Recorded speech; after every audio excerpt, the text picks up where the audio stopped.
Aloha, everybody, and welcome to this episode of Faith and Family First. I'm your host, Eva Andrade, and once again, I have the great and wonderful Pastor Brad and Esther McDaniel. Last week, we talked about the audit of the child welfare system, but today, I'm going to spring on them some of the numbers about religion in Hawaii and where people are and maybe why we're experiencing some of the things we're experiencing because of these numbers. So stay tuned. Let's chat about that.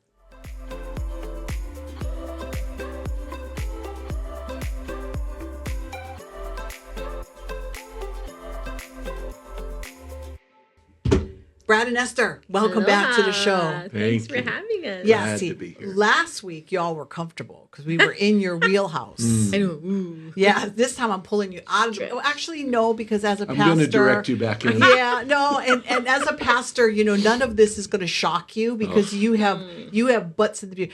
Whenever I do my talks to people, I always talk about the bips and the bops. The bips are the butts in the pew. And the bops are the butts outside the pew, because we as Christians are called not only to minister to the bips, but we're also supposed to minister to the bops, right? Mm-hmm. The bippity bobbity boos, right? So it's really important that, you know, as we talked about the military last time, right? Kind of knowing where you're at. So I hear all the time, why are we not doing all these great ministries in Hawaii? And actually, the church has done great ministry in Hawaii. I mean, going back to the hospitals, we can actually give a lot of credit to the faith-based community establishing hospitals. Going back to our last reigning monarch, who declared that Hawaii was a Christian nation, right? So this is all good. So this is the building, right? Going back to all of the great work that groups like Catholic Charities have done to help, First Assembly of God. We could list a number of churches that have helped housing and homelessness, poverty. And I'm starting with this because I want to be clear to all of our listeners and viewers that the church has played a pivotal role in lots of ministries here in Hawaii. Suicide prevention, drug prevention, sex trafficking. What am I missing? There's tons, right? Marriage counseling, right? So every church that I know of, every Christian church has done some kind of ministry, and sometimes more than one, right? To make a difference in the community. So we're going to talk about that today. And how we're going to talk about that is we are going to be talking about the Pew Research study on what the landscape in Hawaii looks like for religion. So let's talk about that. Okay, so this is a Pew Research study. Now, I'm going to have the link below for those that want to follow along or look it up, for pastors that want to preach on this, right? But I looked all over this page, and it doesn't tell me when the study was done. I scrolled, I looked. I think it was 2014. Because when I did some studies before, they were going back to a 2014 Pew 2014. So I'm assuming, viewers and listeners, if you can find the date on this report, text me. Okay, so let's talk about the religious composition here in the state of Hawaii, and then I want to get your guys' thoughts on this. All right, so out of all the adults in Hawaii, 63% consider themselves Christian. And you want to look at this list, Pastor Brad, and tell people what some of these numbers are. 63%. And so that people know what we're talking about. 1.4 million people in Hawaii. 63% is 907,000. Okay, so we're talking about a lot of people. Wow. Okay. Well, it says 25% are evangelical Protestant. 11% are mainland Protestant. And if we were to start to go through all of this, The denominations, right? I've been in many different church settings, denominations, non-denominations, etc. And I'm just going to ruffle some feathers. Honestly, all those things are not that important. Those are man-made, not God-made. No, so rather they really than go are. through all of those, Yes. let's just keep going. Well, yeah, because the big questions, right, people are going to have is, here in Hawaii, you would assume that there's a big number of Buddhists. Right. And according to this, only 8%. 8% of Hawaii is Buddhist. So again, the 63% who identify as Christian, we got 10% that are non-Christian faiths, which we're talking about Jewish, Muslim. The Buddhist is in there. So the Jewish, the Muslim are both less than 1%. Hindu, other world religions, less than 1%. The final 1% among non-Christian is other faiths, and there's a list of those that, again, not that they're not important, but we're going to move on. And then how many Catholics? So a lot of people think that Okay, Catholics have the let's see. biggest, The right? Catholic is Yeah. 20%. So evangelical Protestant is 25, Catholic is 20%, and then you have a bunch of other ones grouped in there under the various types of Protestant. So, and there are 1% in our state who don't know. I'm not sure if what that means, but they don't care. They don't know. They didn't want to answer. I don't like surveys. I might have been in the don't Maybe know. they're just and what about agnostics and atheists? Yes, Right. we have that 2%. So I did the math, and that's about 28,000 of our people in our state are atheist, and 5% are agnostic. So that's 60 something thousand. So let's think about this, talking about religious freedom, right? We kind of mentioned that in the last show. We were going to talk about religious freedom. So here in Hawaii, we all remember Mitch Kale and how he went after the big cross, right? And actually won. They ended up taking that cross down. And what was that? Not Fort Shafter. No, it's a Kole Yes. Yeah. So they took the cross down.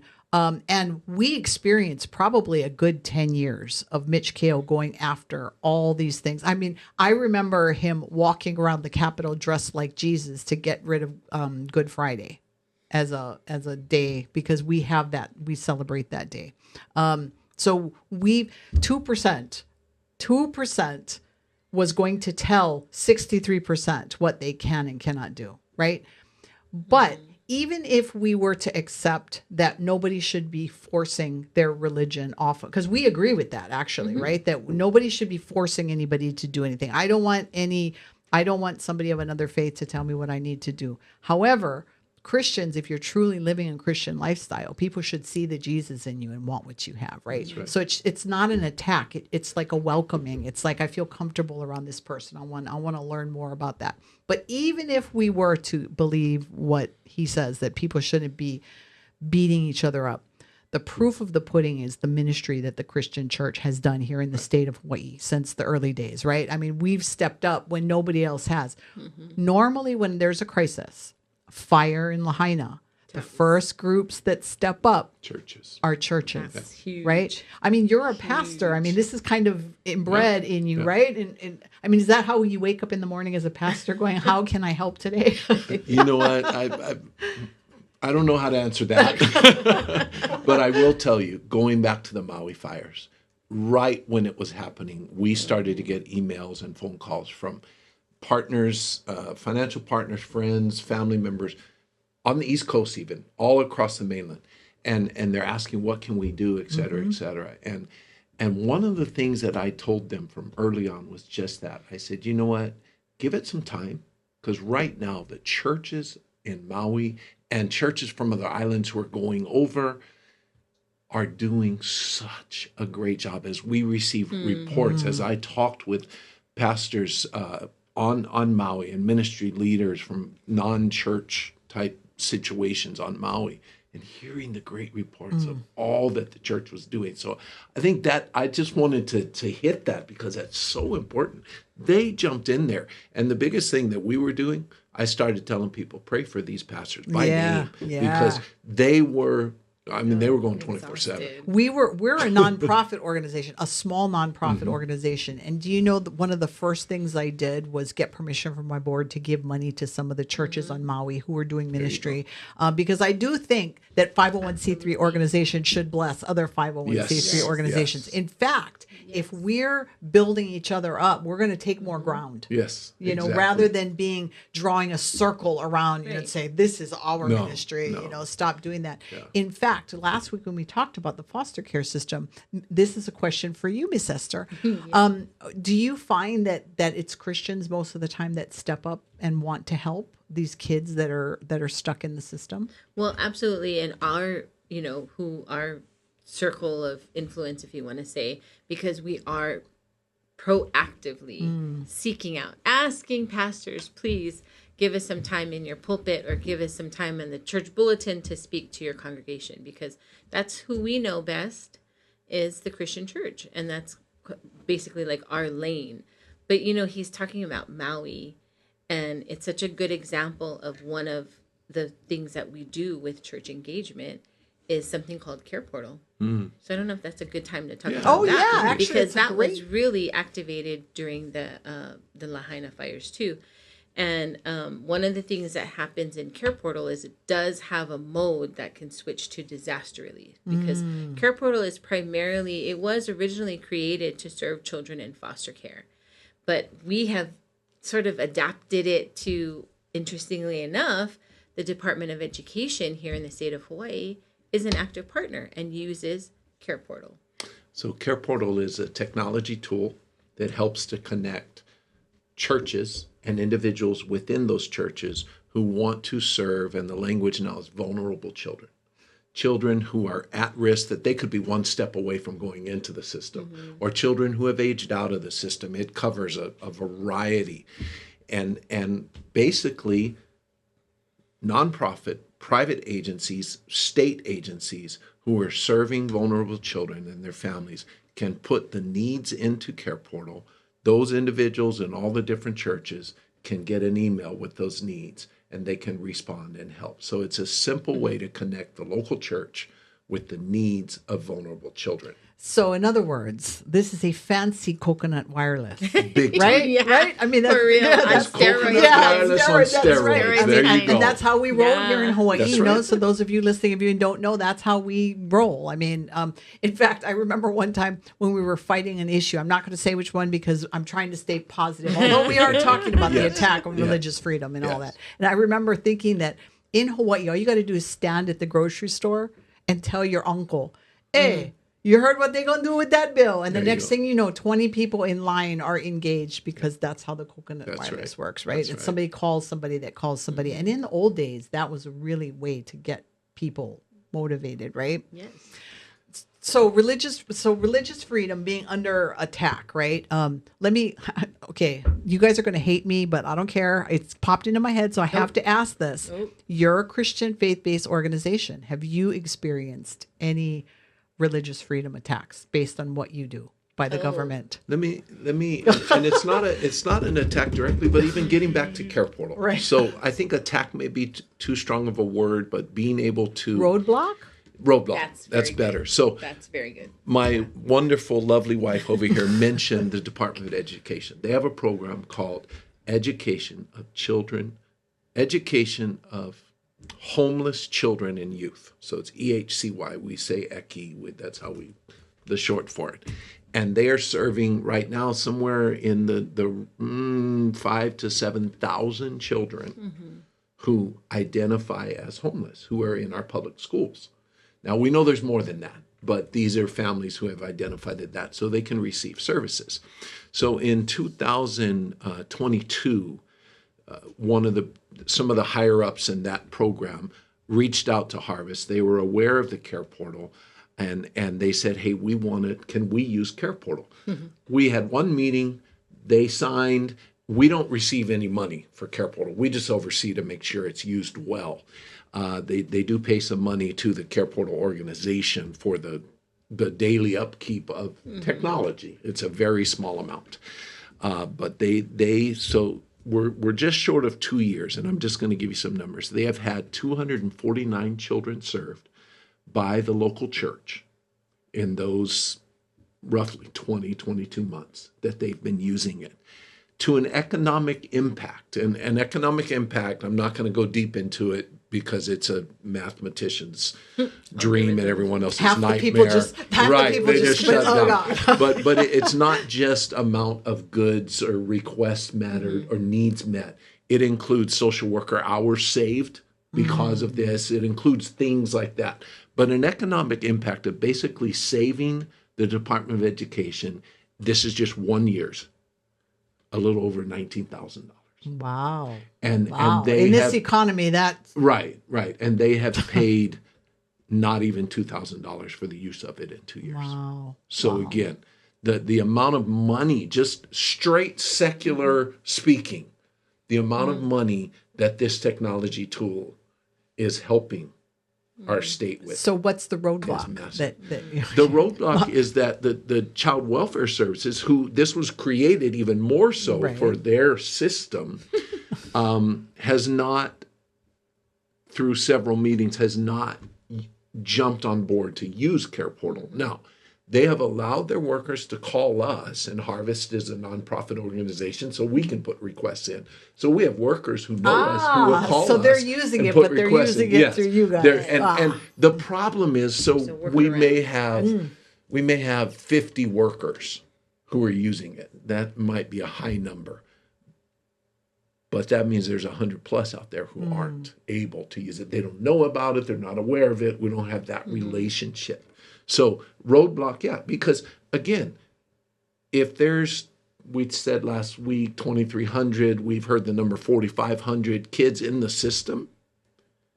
Imagine if we were serving all of those kids and the families who care for them, again, because it always comes back to the families, because the families need that help. They're doing the frontline work. And so if we could get Care Portal into child welfare in a way, it's being used by state systems across the United States, not just conservative states. See, what drives me absolutely crazy, and now I'm putting my hat on, right? It's just the experience that I've done. It's like, I see that there is a desire. People want to help, right? But they're afraid to. For instance, adoption.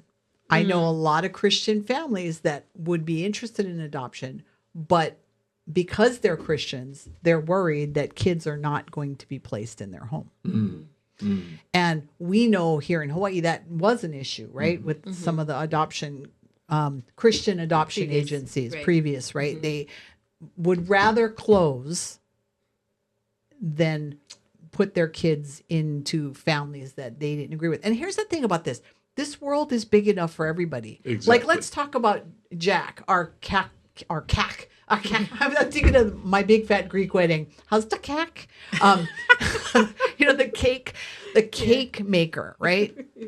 Yes. I have friends that are gay, and they're very close, dear friends. And this is what they said to me. If they went into a cake shop and somebody was not going to make them a cake for their wedding, they would happily take their money somewhere else. Right. So rather than boycotting and standing out in front and causing that place to use it, but they would take their money and put it. Now, not everybody feels that way, right?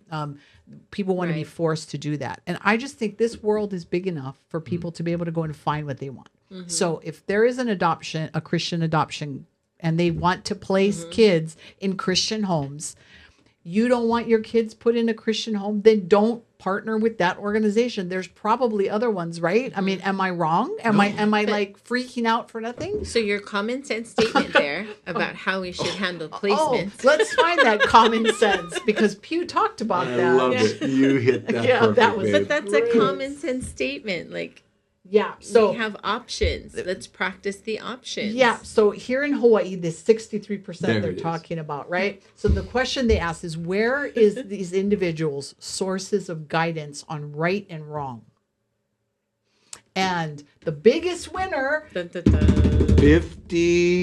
55%. They choose what is right and wrong based on common sense. I'm sorry, there Who's is common sense. I mean, is it doesn't even exist not anymore. common I anymore. mean, it's true, because our young youth and young adults, they're getting their education from Facebook and Twitter and TikTok. I mean, I don't have TikTok, but I have watched it on other people's phones. I won't download it. I won't, because that's a whole nother show. thing. But I have watched TikTok on other people's phones, and it's like I feel my brain cells just being lost just in that 30 I'm too old seconds. for Is it going TikTok. to You know, mush? although TikTok needs to stay in clocks. they really do, man. I don't know. To be fair, some of the stuff is pretty funny, and I do like humorous stuff. But That's such a, but this is, this common sense statement, the statement that you made about, hey, there's all these options. You can go somewhere else. Let's talk about foster care licensing. We're going to rock the table a little bit. We do have an actual situation of someone that was going through general licensing, and there was a bias. No. Yes. No. And it was against a Christian pastor who had a solid family, solid home that would have been just great for general licensing. And when the question was posed about, what are you going to do on Sunday morning, though, pastor, when the child doesn't want to go to church with you? Well, they already had an answer for that. Not even with us saying, here, without us coaching or anything. They already had a situation. Probably because they have children and sometimes they get sick on Sunday morning. Dad has to go to work at church on Sunday morning. Who's going to, mom and dad both. They had a solution of having a sitter that would be available for any children who are not able to attend church because their age group was going to be little ones, under 5. They were highly discouraged. Jeez. During the home study of them saying, you probably are not going to get licensed because of this particular issue. Okay. This, I can. I know. I told you I was going to rock the table. No, I think it's great because this is reality, right? This is what we're facing. Mm-hmm. I'm imagining that there probably are some Christians that are listening that are like, I'd force them to go. Right. Mm-hmm. I mean, because there are Christians that believe, if they're coming into my home, they're going to church and I don't care about that. But you were talking about a reasonable approach. Yes.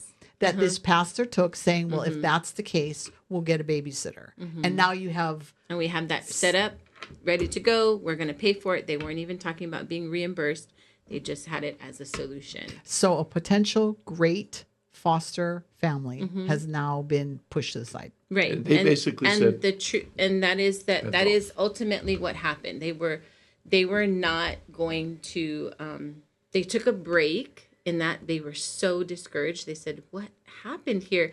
And of course, we had long conversation. There was a long text message initially telling us what happened, and I just said, "No, like try to beseech, but obviously at this point you need some time." I did go to the state Oahu home licensing and bring it up as an issue because I did not believe that was a policy on the books, that if you are a faith-based person that attends church at any time, that you should be overlooked for that. So clearly that was something, there was a bias there. But what happened with the family was we lost a local family that could have been a resource for our Keiki be resource caregivers here in Hawaii.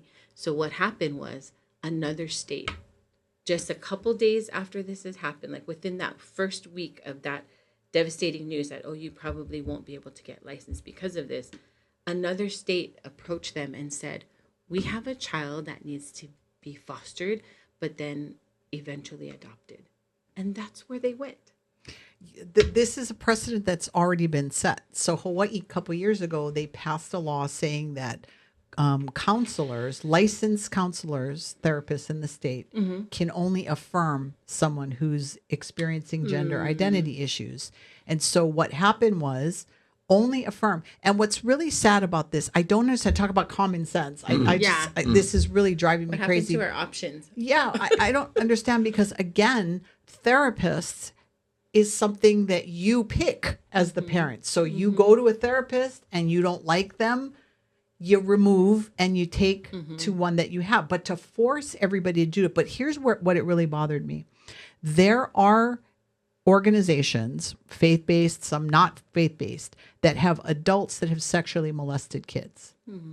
These kids, as they move into their adolescence, it's proven that they have a lot of issues with gender identity, especially if the abuse is horrendous no matter what way you look at it. But now what's happened is Christian therapists have gotten out of the business because they'd rather get out of the business than be forced to do something that's contrary to their religious beliefs. There are nurses and doctors who have gotten out of the OBGYN business because they do not want to do abortions. And again, I don't understand why this can't be a pick the one you want. If your OBGYN doesn't want to do an abortion, there's 50,000 here in Hawaii. There's probably down the street corner, you could go, hey, I need an abortion. And 20 doctors would come on and go, pick me.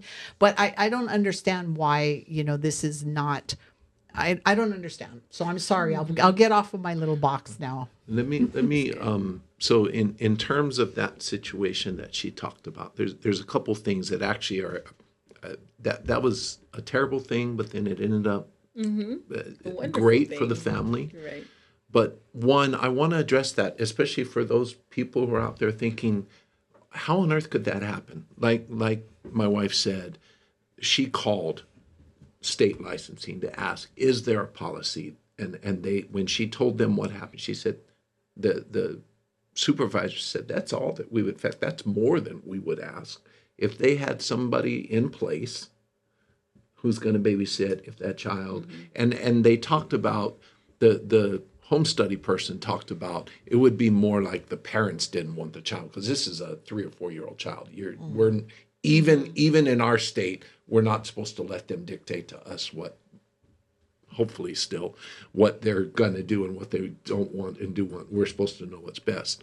But the other thing that I would say, and we say this to many families, is that we got to give our social workers in our state enough credit to understand that when you come in as a Christian family Right. and you're getting licensed, and be very clear that you are a Christian family, they know if they've got a child that needs to be placed, they know the parents don't want this child to go to a Christian church. They're not going to place that child in your home. Yeah. So we were so out of The order in 55% that common situation. sense. Yeah, exactly. Common sense. There's where Yeah. common sense actually works. And our social workers do have that knowledge. They understand.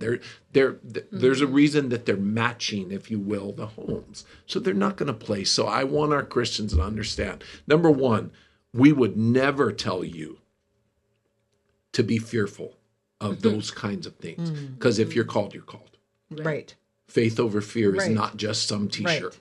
If you're called, you're called. And can I just say in this last couple of minutes too that we need more attorneys, faith-based attorneys, to step up and do the kind of work that Jim Hochberg did. Yes. Yes. You know, I mean, I get it that people have jobs and they have families to feed. So I'm not telling everybody that they need to do these things for free, but more and more people are reaching out. I mean, Jim's only been gone 2 months or so, Right. and people we're finding there aren't a lot of Christian attorneys that are willing to come alongside. Now, I can just see it now. People go, I know Christian attorneys, and yes, there are Christian attorneys, but sometimes Jim will tell you that he had to put a lot of time and effort without money into these cases because, as you know, not all Christian families have kala. I mean, Right. most of us in this economy are hurting. So I'm just saying that if you're thinking about going to law school and you're a person of faith,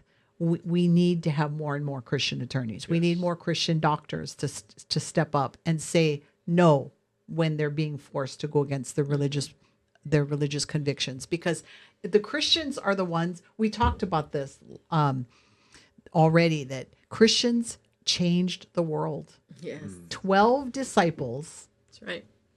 changed the world, and real Christians, and I mean that, real Christians that are doing ministry because Jesus put that into them, right? I mean, I'm doing what I'm doing because the Lord carved me on the palm of his hand. I'm There you doing go. what he called me to do. I'm doing it out of love. I'm doing it out of respect. Here in Hawaii, our culture, the way that we talk to people, we don't beat people up over it. And if you're the kind of person that's beating people up over the head for your faith, then I guess you got to do what God's calling you to do. But we have a big job ahead of us. Yes. And I we agree. shouldn't be afraid. And so it goes back to your point. So I appreciate you both spending the last 2 shows with us. Thank you. Thank you. And you made it through, this show. Again, if you're interested in Harvest Family Life Ministries, you can find them at what website? HFLHI.org. 501c3. If you got money and you don't know what to do with it, they can use your money. And make sure you like this video, you share, you subscribe, hit that notification button so you know every time we upload a new video. And stay tuned because the elections is moving around. And in the next show, we're going to be talking about the winners and losers for the Hawaii 2024 primary election. So let's see you next time. It was just always That enough. works. Thanks, it ends. Bye.